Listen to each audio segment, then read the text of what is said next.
शांति। सभी royal, simple, हर्षित, रमणीक, ज्ञान की मस्ती में मस्त आत्माओं को गॉडली मॉर्निंग। ज्ञान और योग से आत्मा को उत्तम बनाने वाले इस संगम युग में हमें पढ़ाई, योग के चार्ट और अपने घाटे फायदे का पूरा ध्यान रखना है। तभी हम बाप से पूरी प्रॉपर्टी प्राप्त कर सकते हैं। वो प्रॉपर्टी जो साथ में जाएगी संस्कारों के रूप में। विनाशी धन तो सबका यहाँ ही रह जाना है, कोई गारंटी नहीं है, आप कुछ भी नहीं कर सकते हैं। तो हमें अविनाशी धन जमा करना है। बाबा आज संग की ओर भी हमारा ध्यान खिंचवाते हैं। तो इस संगम युग में एक बाप का ही संग करना है, बाबा और बाबा की मुरली। बस घोटो और नशे में रहो। तो करें नशा। आज तारीख है 9 जनवरी 2024। बाबा से मिली है हमें नवनिधि, मुख्य 9 खजाने, ज्ञान, गुण, शक्ति, समय, संकल्प, पवित्रता, खुशी, दुआएं और पुण्य कर्मों का खजाना। सुनते हैं शिव भगवान वाच। मीठे बच्चे, इस पुरुषोत्तम संगम युग में पुरुषोत्तम बनने का पूरा पुरुषार्थ करो। जितना हो सके याद और पढ़ाई पर अटेंशन दो। पुरुषोत्तम, पुरुष माना आत्मा को उत्तम बनाने वाला संगम युग। हाँ, बाप के संग रहेंगे तो सारे गम दूर हो जाएंगे। आत्मा और परमात्मा का जब मिलन होता है वो संगम। तो ऐसे युग में हमें पुरुषोत्तम बनने का पूरा पुरुषार्थ करना है, मेहनत करनी है। जितना हो सके हमें बाबा की याद और पढ़ाई पर ही ध्यान देना है। मन बुद्धि कहाँ लगी रहे? एक बाप में। और ज्ञान का विचार सागर मंथन करना है। प्रश्न है आज का, तुम बच्चे बहुत बड़े व्यापारी हो, तुम्हें हमेशा किस बात पर ध्यान दे विचार करना चाहिए? व्यापारी तो हैं ही हम। बाबा कहते हैं किस बात पर ध्यान देना चाहिए? उत्तर है हमेशा घाटे और फायदे पर विचार करो। व्यापारी करते हैं ना, घाटा फायदा ही देखते हैं, नफ़ा नुकसान। तो अगर इस पर विचार नहीं किया तो प्रजा में दासी बनना पड़ेगा। बाप 21 जन्मों की राजाई का जो वर्षा देते हैं उसे गंवा देंगे। इसलिए बाप से पूरा सौदा करना है। बाप है दाता। तुम बच्चे सुदा में मिसल चावल मुट्ठी देते हो और विश्व की बादशाही लेते हो। सब कुछ अपना दे दिया। आईवेल के लिए भी नहीं रखा, 2 ही मुट्ठी चावल था वो ही दे दिया और देखो महलों के अधिकारी बन गए। तो बाबा कहते हैं तुम भी अपना सर्वस्व न्यौछावर कर दो, सफल करो और सफलता लो। थी ना इस संडे की अव्यक्त मुरली। तो बाबा कहते हैं तुम बच्चे सुदा में मिसल चावल मुट्ठी देते हो और विश्व की बादशाही लेते हो। तो कितना फ़ायदा है हमें। तो अपने नफ़े पर ही हमें ध्यान देना है। ऐसा कोई भी कर्म नहीं करना है जिसमें हमारा घाटा हो। बाबा कहते हैं यदि ये नहीं सोच विचार किया किस में नफ़ा है किस में नुकसान, और नुकसान ही करते गए तो फिर प्रजा में दासी बनना पड़ेगा। और जमा किया, फ़ायदा देखा तो फिर 21 जन्मों की राजाई मिलेगी। इसलिए पूरा सौदा करना है, पक्का व्यापारी बनना है, होशियार व्यापारी बनना है। ओम शांति। बच्चे यहाँ बैठे हैं। कहाँ पे बैठे हैं? यह स्कूल है, यह कोई सत्संग नहीं है। महंत, ब्राह्मण व कोई सन्यासी सामने नहीं बैठा है। डर की कोई बात नहीं कि स्वामी नाराज न हो जाए। भक्ति मार्ग में जब कोई साधु सन्यासी को घर में बुलाते हैं तो उनके पांव धोकर पीते हैं। यह तो बाप है ना। घर में बच्चे कभी बाप से डरते हैं क्या? देखो भक्ति में सोचते हैं ना गुरुजी कभी नाराज नहीं हो जाए। तो बाबा कहते हैं बाप से डरने की क्या बात है। तुम तो साथ में खाते पीते खेलते हो, साकार बाबा के साथ सब कुछ किया ना, खाए पिए, खेले, घूमे, पिकनिक किए, सब कुछ किए। तो सन्यासी गुरु आदि के साथ ऐसे करते हैं क्या? वहाँ तो सारा दिन गुरुजी करते रहते हैं। यहाँ तो ऐसे नहीं करना है। यह तो बाप है। गुरु से अपना वर्षा, टीचर से अपना वर्षा मिलता है। बाप से तो प्रॉपर्टी मिलती है। गुरु से अपना वर्षा, टीचर से अपना वर्षा मिलता है। क्या मिलता है? गुरु से वरदान मिलता है ना, सद्गति मिलती है, और टीचर से पढ़ाई मिलती है, शिक्षा मिलती है, तो फिर इनकम होती है। और बाप से तो प्रॉपर्टी मिलती है। देखो, बादशाही मिलती है, स्वर्ग में जाते हैं हम। तो बच्चा पैदा हुआ और वारिस बना। लौकिक पिता से भी प्रॉपर्टी मिलती है, वर्षा मिलता है। यहाँ भी बाप के बच्चे बने, बाप को पहचाना, बस हम स्वर्ग के मालिक हैं। बाप है ही स्वर्ग का रचयिता। इन लक्ष्मी नारायण ने स्वर्ग की राजाई कैसे और कहाँ से ली, या कोई भी नहीं जानते। तुम समझते हो हम यह थे, फिर बन रहे हैं। मनुष्य तो कुछ भी ख्याल नहीं करते कि यह कौन है, हम किसको पूजते हैं। शिव के मंदिर में जाकर सिर्फ लोटी चढ़ाकर आते हैं, जानते कुछ भी नहीं। जन्मों से कर रहे हैं, परंपरा है इसलिए कर रहे हैं, बाकी जानते समझते कुछ भी नहीं है। तुमको अब फीलिंग आती है कि हम यह मृत्यु लोक का शरीर छोड़ अमर लोक में जाएंगे। प्राप्ति कितनी भारी है। भक्ति मार्ग में कुछ भी प्राप्ति नहीं। बाबा खुद भी कहते हैं हमने 12 गुरु किए। दादा लेखराज जी ने 12 गुरु किए थे। अब समझते हैं यह तो टाइम वेस्ट हो गया, और ही नीचे उतरते गए। परंतु यह भी ड्रामा में नोंद है। हमारी कोई से दुश्मनी नहीं है। हमारी एक बाप के साथ ही प्रीत है। एक बाबा से प्रीत है, इसका ये मतलब नहीं है कि हमारी किसी से दुश्मनी है। नहीं, सबसे तो निभाते हैं ना, तोड़ तो निभाना है। तो बाबा कहते हैं तुम जब अंदर क्लास में आते हो तो इन चित्रों को देख खुश होना चाहिए कि हम पढ़ करके यह बन रहे हैं। तुमको मालूम है यह राजधानी कैसे स्थापन होती है। बाप कहते हैं बच्चे मूंझो मत। ये नहीं सोचना कैसे होगा, क्या होगा। बाबा कहते हैं, आषाढ़ तो लग नहीं रहे हैं ऐसे। बाबा कहते हैं मूंझो मत। बाप इतना अच्छी रीति समझाते हैं, फिर भी आश्चर्यवत सुनंती कथनती भागंती हो जाते हैं। अब भागंती हो गए तो बाद में क्या होगा? फिर रोवंती पछतावंती होगा, फिर तो कुछ नहीं हो सकंती। तो माया के बन जाते हैं, उनको कहा जाता है ट्रेटर, जो एक राजधानी से निकल दूसरे के जाकर बनते हैं। देशद्रोही कहते हैं ना, तो बाबा कहते हैं ट्रेटर बन जाते हैं। बाप कितना अच्छी रीति पुरुषार्थ कराते हैं। भक्ति मार्ग में कितना भटकते हैं।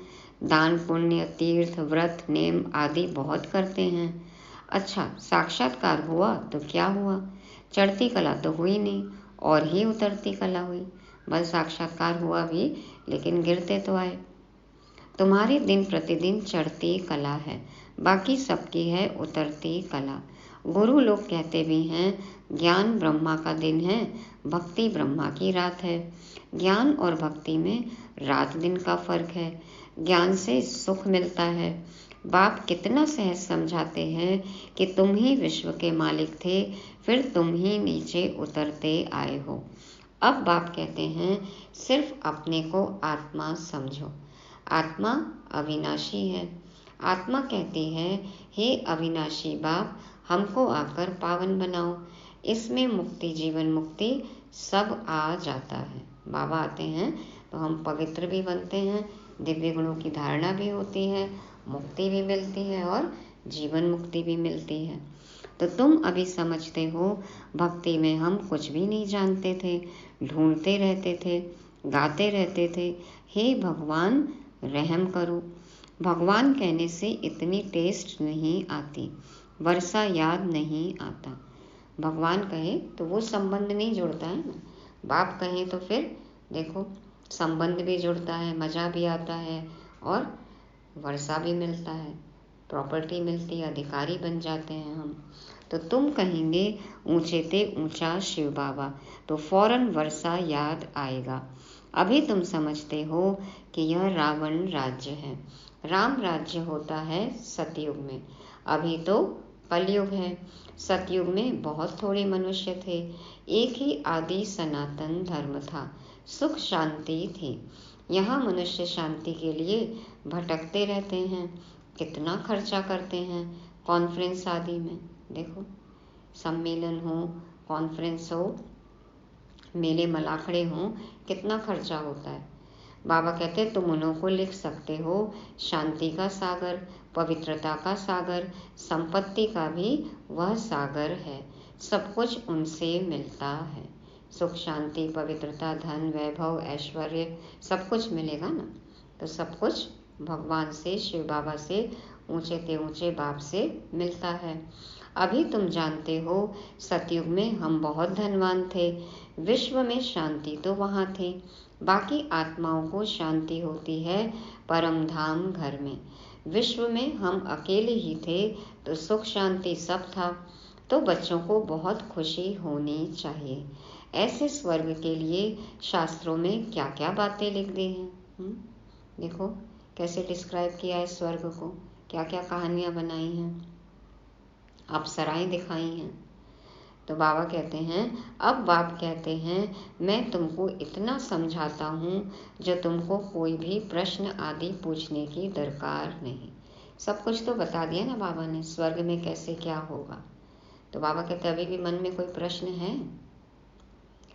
पहले तो मामेकम याद करो। तुम बुलाते हो पतितों को आकर पावन बनाओ, अर्थात पुरानी दुनिया को आकर नया बनाओ, परंतु अर्थ कुछ भी नहीं समझते। सूत मूंझा हुआ है, अब सुलझाना पड़ता है। भक्ति में कितने चित्र बनाए हैं, कृष्ण को चक्र दे दिया है जिससे अकासुर बकासुर को मार डाला। भक्ति में चित्र बनाया, चक्र दिया कृष्ण के हाथ में जिससे अकासुर बकासुर को मारा। तो क्या है, कौन से चक्र से अकासुर बकासुर मरते हैं? अक माना कड़वापन और बकासुर बकबक करने वाले। देखो चक्र, जब हमको पता चलता है हम कौन थे, हम कौन हैं, क्या थे, क्या बन रहे हैं, क्या बनेंगे, तो फिर ये सब फालतू की बकबक व्यर्थ खत्म हो जाता है ना, कड़वाहट मन से निकल जाती है। तो ये है अपने अंदर के अकासुर बकासुर को स्वदर्शन चक्र से खत्म करना है। तो बाबा कहते अरे वह कोई हिंसक था क्या? फिर कहते कहते फलानी फलानी को भगाया। क्या कहते हैं कि इसको भगाया उसको भगाया, 16,108 रानियां थी। हाँ, डबल हिंसक बना दिया है। हिंसा भी दिखाई कि चक्र भी दिखा दिया और फलानी को भगाया, काम कटारी भी चलाते, ऐसा दिखा दिया। इसीलिए देखो सबको कृष्ण बनना है, गर्लफ्रेंड रखनी है, राम नहीं बनना है ना। एक सीता का होकर नहीं रहना है, कृष्ण जैसा बनना है। लेकिन देखो कैसी कैसी कहानियां हैं वो तो शास्त्रों में। बाबा कहते वंडर है ना, जिन्होंने शास्त्र बनाए हैं उन्हों के बुद्धि की कमाल है, कमाल है। फिर उनको कहते व्यास भगवान। अब बाप कहते हैं मुझे याद करो और दैवी गुण धारण करो, और कोई बात नहीं। चलो जो पढ़ा लिखा सुना हो गया वो सब, लेकिन अब जो बाबा सुनाते हैं वही सुनना है, बाप को ही याद करना है और दिव्य गुणों की धारणा करनी है, और कोई बात नहीं। तुमको योग में बिठाया जाता है क्योंकि बहुत हैं जो बाबा को याद नहीं करते, अपने ही धंधों में रहते हैं, उनको फुर्सत ही नहीं। परंतु इसमें तो काम आदि करते भी बुद्धि से याद करना है। तुम आशिक हो मुझ माशूक के। एक अनार 100 बीमार, एक माशूक बाकी सब आशिक। अब मैं तुमको कहता हूँ और संग तोड़ मुझ एक संग जोड़ो। पहले सबसे तोड़ो, बाबा से जोड़ो, फिर और सबसे तोड़ निभाओ। तो खाते पीते सिर्फ यह आदत डालो कि मैं आत्मा हूँ और बाप को याद करो। बाप तुमको कितना ऊंचा बनाते हैं, तुम यह पाई पैसे की बात नहीं मानते, मुझे याद नहीं करते। मैं तुमको इतना ऊंचा बनाता हूँ और तुम मेरी इतनी सी बात नहीं मान सकते, पाई पैसे की भी, कि सिर्फ मुझे याद करो और करना कुछ भी नहीं है। अपने बाल बच्चों को करते हो, मुझे नहीं कर सकते हो। अपने बच्चों को कैसे याद करते हो? मुझे बच्चा नहीं बनाया, मुझे वारिस नहीं बनाया। बाबा कहते हैं मुझे याद नहीं कर सकते हो। वास्तव में निष्ठा अक्षर कहना रॉन्ग है। पहले कहते थे निष्ठा में बैठाओ, तो बाबा डायरेक्ट आकर कहते हैं मामेकम याद करो। सबसे इजी, क्या निष्ठा क्या योग, सिर्फ याद ही तो करना है। कल्प पहले भी सम्मुख बाप ने समझाया था, अभी समझाते हैं मीठे मीठे बच्चे, कल्प के बाद मिले हुए लाडले बच्चे।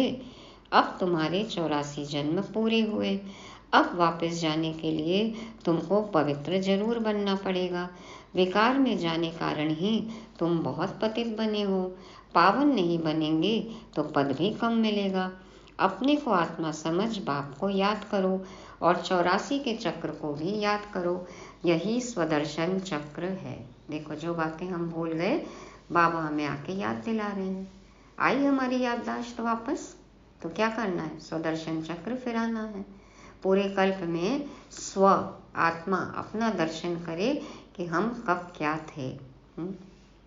बाबा कहते हैं इसका अर्थ भी कोई नहीं जानता। स्वदर्शन चक्र का सुदर्शन चक्र कह दिया भक्ति में, तो सुदर्शन अन्य आत्माओं में सु देखो, उनकी अच्छाइयाँ देखो, विशेषताएं देखो, और स्वदर्शन अपना दर्शन करो कि हम कब क्या थे पूरे 5000 साल में। तो बाबा कहते हैं मुख से ज्ञान शंख बजाना है, सेवा करनी है ना, ये बात सबको बतानी है। शंख है तो ज्ञान शंख बजाओ, सेवा करो। यह ज्ञान की बातें हैं। यह तुम्हारा बेहद का बाप है, स्वर्ग का रचयिता है। बाप को याद करो तो तुम्हारी चढ़ती कला हो जाएगी। कितनी सहज बात है, कितनी सहज बात है, आसान बात है, लेकिन समझ में ही नहीं आती है। तुम बच्चे अब समझते हो कि यह बना बनाया ड्रामा है। हर 5000 वर्ष के बाद बाप आते हैं। अब अच्छी तरह पुरुषार्थ करो। तुम धन के पीछे क्यों मरते हो? देखो धन के पिछाड़ी मर रहे हैं, मार रहे हैं एक दूसरे को, मर रहे हैं। सारे झगड़े क्यों हैं? जड़ जोरू और जमीन के पीछे। तो बाबा कहते हैं तुम धन के पीछे क्यों मरते हो? अच्छा मास में 1,00,000 2,00,000 कमाएंगे, परंतु यह सब खत्म हो जाएगा। चलो रुपए छोड़, डॉलर भी, पौंड भी, लेकिन सब खत्म हो जाएगा। 1,00,000 2,00,000 डॉलर, 1,00,000 2,00,000 पौंड, चाहे आप महीने में कमाओ चाहे हफ्ते में कमाओ, सब कुछ खत्म हो जाएगा। बाल बच्चे खाने वाले ही नहीं रहेंगे। बच्चों के लिए इकट्ठा कर रहे हो वो भी नहीं बचेंगे। और वैसे भी कहते हैं ना, पूत सपूत तो क्यों धन संचय, पूत कपूत तो क्यों धन संचय। फिर सपूत है तो अपने आप कमा लेगा, कपूत है तो वैसे ही गंवा देगा, तो फिर क्यों इकट्ठा करना है? सब कुछ खत्म हो जाएगा। बाल बच्चे खाने वाले ही नहीं रहेंगे। लोभ रहता है कि पुत्र पौत्रे तर पौत्रे खाएंगे, कितने कितनी पीढ़ी के लिए इकट्ठा करके जाते हैं। ऐसे नहीं, पुनर्जन्म सब उस कुल में ही लेंगे। चलो सोचे हम भी इसी कुल में वापस आएंगे तो हमारे लिए धन रहेगा, ऐसा भी जरूरी नहीं कि आपका जन्म उसी कुल में होगा। पुनर्जन्म पता नहीं कहाँ कहाँ लेते हैं। तुम तो 21 जन्म का वर्षा पाते हो। अगर कम पुरुषार्थ किया तो प्रजा में दास दासियां जाकर बनेंगे तो कितना घाटा हो जाएगा। नौकर चाकर चोकर बन गए, कितना घाटा होगा। तो घाटे और फायदे का भी विचार करो। सोचो तो सही, किसमें घाटा किसमें फायदा, अब तो समझो। व्यापारी लोग पाप भी बहुत करते हैं तो कुछ न कुछ धर्माऊ निकालते हैं, धर्म के नाम पर कुछ हिस्सा निकाल देते हैं। यह तो है अविनाशी ज्ञान रत्नों का व्यापार, जो कोई बिरला करते हैं। यह सौदा डायरेक्ट बाप से करना है। बाप देते हैं ज्ञान रत्न, वह तो दाता है। बच्चे चावल मुट्ठी देते हैं, बाप तो देते हैं बेहद की बादशाही। देखो हम अपने आसुरी स्वभाव संस्कार देते हैं, बाबा हमें दिव्य गुणों से सजाते हैं। हम क्या सफल करते हैं अपना? काला तन मन धन सब कुछ तो काला है ना, चिकत्ती वाला है, पुराना है। और बाबा हमें क्या देते हैं? कंचन काया, पवित्र मन, पवित्रता मिलती है हमें, और अकिचार धन मिलता है। तो कैसा सौदा है ये? जो कुछ भी हम सफल करते हैं उसका हमें पदम गुना रिटर्न मिलता है। तो बच्चे चावल मुट्ठी देते और बाप देते हैं बेहद की बादशाही। उनकी भेंट में यह चावल मुट्ठी हुई ना, तुम सब सुदामे हो, हम सब सुदामा हैं। देखो सुदामा ने तो पूरा का पूरा समर्पण कर दिया। ब्रह्मा बाबा ने भी कुछ भी आई विल के लिए भी नहीं रखा। हैं हम सुदामे, सच्चे सुदामे हैं, चेक करना है। बाबा कहते हैं क्या देते हो और क्या लेते हो? विश्व की बादशाही लेकर विश्व के मालिक बनते हो। बुद्धि कहती है एक ही भारत खंड होगा, प्रकृति भी नई होगी, आत्मा भी सतो प्रधान होगी। सतयुग में तुम देवताएं थे तो प्योर सोना थे, फिर त्रेता में थोड़ी चांदी आत्मा में पड़ती है, उनको सिल्वर एज कहा जाता है। सीढ़ी नीचे उतरते जाते हैं।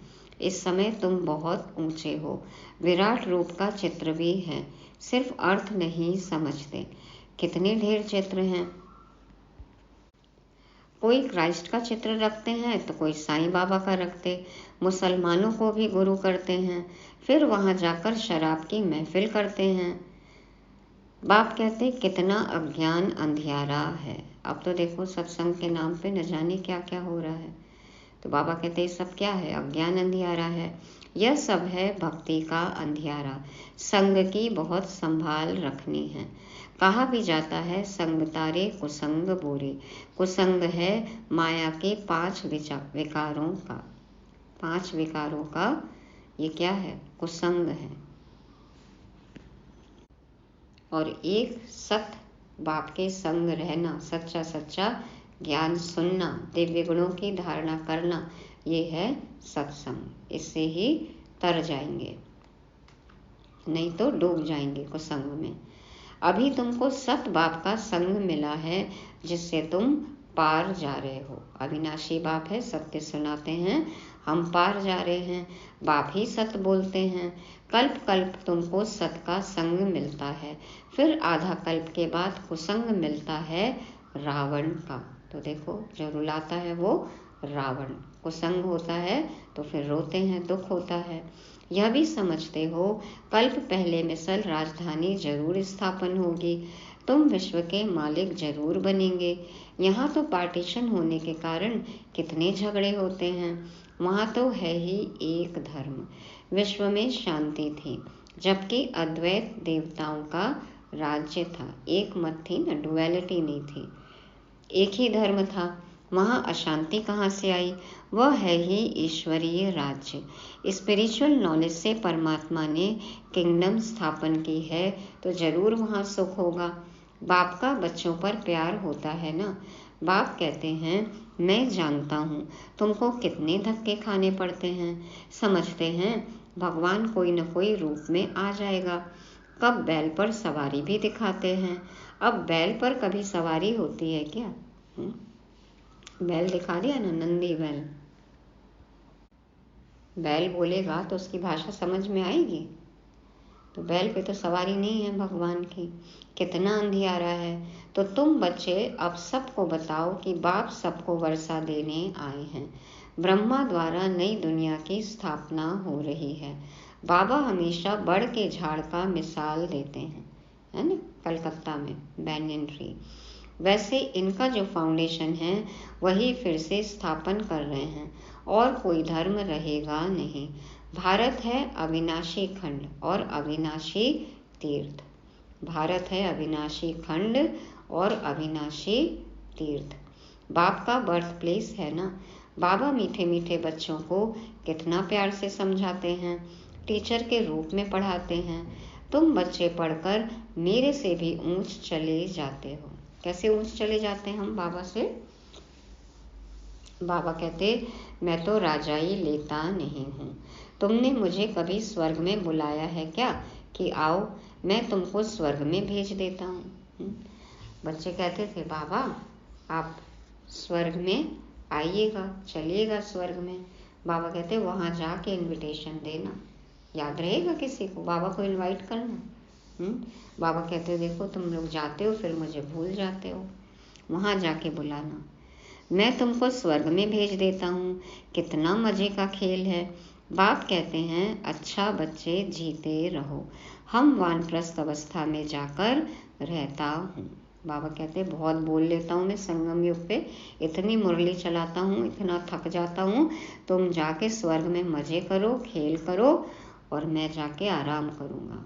वानप्रस्थ, वाणी से परे रहने के स्थान में जाकर बाबा 2500 साल के लिए रेस्ट करते हैं। बाप कहते हैं, अब तो आफतें सिर पर खड़ी हैं, इसलिए पुरुषोत्तम बनने का इस पुरुषोत्तम संगम युग पर पूरा पुरुषार्थ करना है। संगम युग पर सिर्फ एक बाप का ही संग करना है। तो बाप को याद करने का पुरुषार्थ करते रहो तो विकर्म विनाश होंगे, और जितना जो पढ़ेंगे वह ऊंच कुल में जाएंगे। बाप कहते हैं, अपनी घोर तो नशा चढ़े।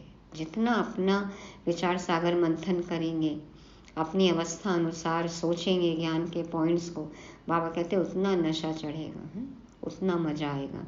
सदा बच्चों को बाप से वर्षा मिलता है।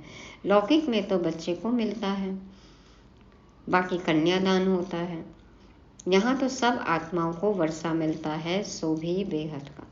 अभी तो कानून बन गए हैं कन्याओं के पक्ष में, लेकिन कितना कागज तक है, कितना प्रैक्टिकल में है, ये तो सबको अनुभव है ही। तो बाबा कहते हैं, यहाँ तो सब आत्माओं को वर्षा मिलता है, सो भी बेहद का। तो इस पर पूरा ध्यान देना चाहिए। भगवान पढ़ाते हैं, एक दिन भी मिस नहीं करना चाहिए। जिस दिन मिस किया और उसी से संबंधित यदि पेपर आ गया, टेस्ट पेपर, क्या करेंगे? बाबा कहते एक दिन भी मुरली मिस नहीं करनी है। बाबा को कहे कि मुझे फुर्सत नहीं है, ये काम था, वो काम था, बहानेबाजी। किसको कह रहे हैं हम कि फुर्सत नहीं है? नुकसान किसका है? खुद को ही ठग रहे हैं ना, खुद को ही छल रहे हैं।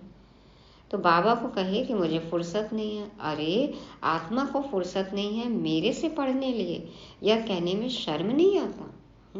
कितनी दूर से टीचर आए हैं हमें पढ़ाने के लिए, और हम बहानेबाजी करें, ये वो करें। बाबा कहते शर्म नहीं आती है? मुझे ही कहते हो कि आपसे पढ़ने के लिए मैं फुर्सत नहीं है? ऐसा सुप्रीम टीचर। तो देखो बाबा कहते शर्म आनी चाहिए, हमें टाइम नहीं है, हमें फुर्सत नहीं है, ये काम था, वो काम था। तो सोचना है किसका नुकसान है। दुनिया में भी जो नामी ग्रामी टीचर होते हैं ना, जो कोच होते हैं, देखो 1-1 घंटे का कितना चार्ज करते हैं, कितनी अपॉइंटमेंट लेनी पड़ती है। और ये कौन है? सुप्रीम टीचर, हमें मुफ्त में पढ़ा रहे हैं। शायद इसीलिए हम वैल्यू नहीं कर रहे हैं, क्योंकि फ्री में मिल रहा है ना ज्ञान।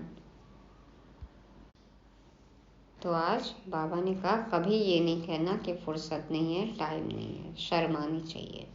अच्छा, मीठे मीठे सिक्के लदे बच्चों प्रति माता पिता बाप दादा का याद प्यार और गुड मॉर्निंग। रूहानी बाप की रूहानी बच्चों को नमस्ते। हम रूहानी बच्चों की रूहानी बाप दादा को याद प्यार, गुड मॉर्निंग और नमस्ते। शुक्रिया बाबा, शुक्रिया। धारणा के लिए मुख्य सार, पहला पॉइंट, संग से अपनी बहुत संभाल करनी है। एक सत बाप का संग करना है। माया 5 विकारों के संग से बहुत दूर रहना है। दूसरा, पढ़ाई पर पूरा ध्यान देना है। अपनी मस्ती में रहो। कहा जाता अपनी घोर तो नशा चढ़े, एक दिन भी पढ़ाई मिस मत करो। वरदान, सेवा में स्नेह और सत्यता की अथॉरिटी के बैलेंस द्वारा सफलता मूर्त भव। सेवा में स्नेह और सत्यता की अथॉरिटी के बैलेंस द्वारा सफलता मूर्त भव। बाप दादा समझाते हैं, जैसे इस झूठ खंड में ब्रह्मा बाप को सत्यता की अथॉरिटी का प्रत्यक्ष स्वरूप देखा। इस झूठ खंड में ब्रह्मा बाप को सत्यता की अथॉरिटी का प्रत्यक्ष स्वरूप देखा। उनके अथॉरिटी के बोल कभी अहंकार की भासना नहीं देंगे। अथॉरिटी के बोल में स्नेह समाया हुआ है। अथॉरिटी के बोल सिर्फ प्यारे नहीं, प्रभावशाली होते हैं। तो फॉलो फादर करो। स्नेह और अथॉरिटी, निर्माणता और महानता दोनों साथ साथ दिखाई दें। वर्तमान समय सेवा में इस बैलेंस को अंडरलाइन करो तो सफलता मूर्त बन जाएंगे। कहते हैं ना, सांच को आँच नहीं। सत्य बात है तो कहने के लिए क्यों डर होना चाहिए, डरना नहीं चाहिए ना। तो सत्य बात को बाबा ने दिखाया ना कह के कि पवित्रता का पॉइंट मैं नहीं कह रहा हूँ, जो मेरे अंदर आते हैं शिव बाबा वो कह रहे हैं। अथॉरिटी से कहते थे बाबा, लेकिन उसमें अहंकार नहीं था। जब बोला गया ना कि आपका ज्ञान बहुत अच्छा है, आप सिर्फ इस पॉइंट को हटा दीजिए, बोले मैं क्या करूँ, मेरा ज्ञान थोड़ी है। तो निडरता से बाबा ने कहा, लेकिन उसमें प्यार भी समाया हुआ था। तभी तो देखो सबने इस पॉइंट को भी एक्सेप्ट किया। तो बाबा कहते हैं कि अथॉरिटी के बोल सिर्फ प्यारे नहीं प्रभावशाली होते हैं। तो एक एक पॉइंट, मुरली का एक एक सेंटेंस जो है कितना प्रभावशाली, सब मानने लग गए ना, धारणाओं पर चलने लग गए। तो बाबा कहते हैं हमें भी फॉलो फादर करना है, स्नेह भी हो और अथॉरिटी भी हो, प्यार भी रखना है सबसे, लेकिन अधिकार से जो सत्य है वो बात भी सामने रखनी है। निर्माणता और महानता दोनों साथ साथ दिखाई दे, महान भी हैं लेकिन साथ साथ निर्माण भी हैं, अहंकार नहीं है, और निर्माण करने वाले भी हैं, बनाने वाले भी हैं, नया क्रिएट करने वाले भी हैं। बाबा कहते हैं कि वर्तमान में सेवा में अभी इन्हीं गुणों में बैलेंस की आवश्यकता है। जब हम ऐसा बैलेंस रखेंगे, ऐसी धारणाएं होंगी तो सफलता जरूर मिलेगी।